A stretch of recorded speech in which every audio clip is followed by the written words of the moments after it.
Hello guys, good morning. What's up, what's up? Darsky here.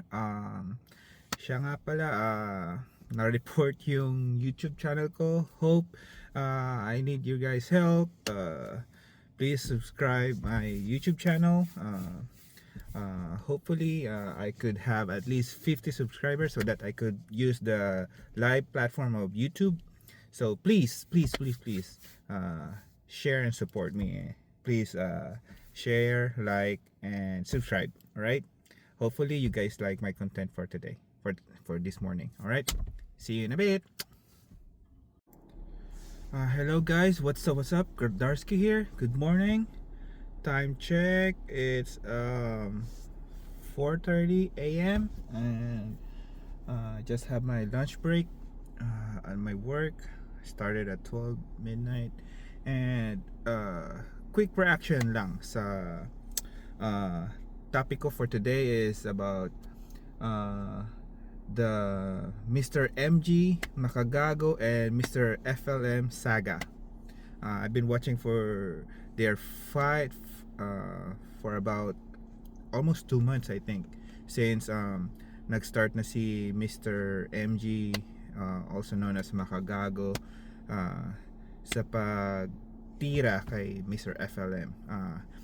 It was very entertaining. I found that it was very entertaining, and habang nasa work ako, I keep watching yung bangayan nila. But for this series, my sympathy, and I believe na sa side ako ni Mr. Makagago.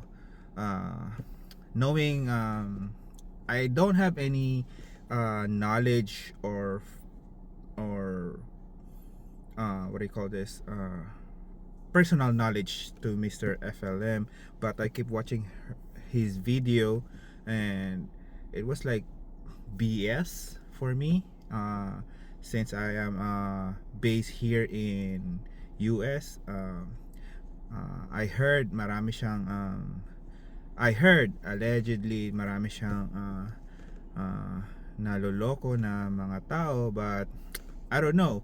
But watching the videos of Mr. MG, I think it's very legit to say yung mga sinasabi ni Mr. MG. Anyways guys, please watch the videos and the series of so-called bangayan nilang dalawa. I called it like Mr. FLM and Mr. MG saga. So keep watching them, and then para malaman nyo kung ano itong sinasabi ko. Next time I will update, or I will post a video of short video clips regarding sa mga, you know, pinagsimulan ng gulo nila. Okay? Hope you guys keep watching my videos, and please subscribe and like my videos. Okay? See you soon. Later. Peace out.